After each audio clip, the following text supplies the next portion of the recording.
আসসালামু আলাইকুম, আমি প্রকৌশলী মোহাম্মদ রমজান। আজকে আপনাদের দেখাবো 55 ইঞ্চি সোনি ব্রাভিয়া একটি অ্যান্ড্রয়েড টিভি, যেটি সমস্যা হচ্ছে ছবি অর্ধেক আছে অর্ধেক সমস্যা।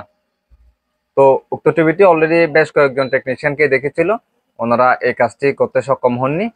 চলুন আজকে আমরা দেখবো উক্ত টিভিটি কিভাবে মেরামত করা হয়।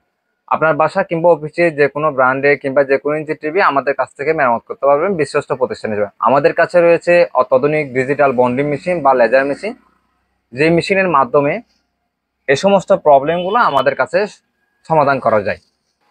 সম্মানিত ভিউয়ার্স, আমরা টিভিটি ওপেন করার পরে দেখতে পাচ্ছি এখানে সবকিছু ঠিক আছে, এমনকি টিকন বোর্ডও ঠিক আছে। ওকে, আমার মনে হচ্ছে এক পাশের কপ কোথাও একটা শর্ট আছে বলে আমার মনে হচ্ছে। চলুন আমরা দেখি উক্ত টিভিটি টোটালি ওপেন করে কোন জায়গায় সমস্যাটা রয়েছে। সম্মানিত ভিউয়ার্স, সোনি ব্র্যান্ডে 55 ইঞ্চি টিভিটি কাজ করার পরে ইনশাল্লাহ সবকিছু ক্রিস্টাল ক্লিয়ার আছে। ইলেকট্রনিক্স পণ্যে যাবতীয় সমস্যা ও সমাধানের জন্য আমাদের পেজে ফলো এবং সাবস্ক্রাইব করে রাখতে পারেন। ধন্যবাদ এতক্ষণ আমাদের সাথে থাকার জন্য। দেখা হবে নতুন কোনো টপিক নিয়ে। ততক্ষণ পর্যন্ত ভালো থাকুন, সুস্থ থাকুন। আসসালামু আলাইকুম।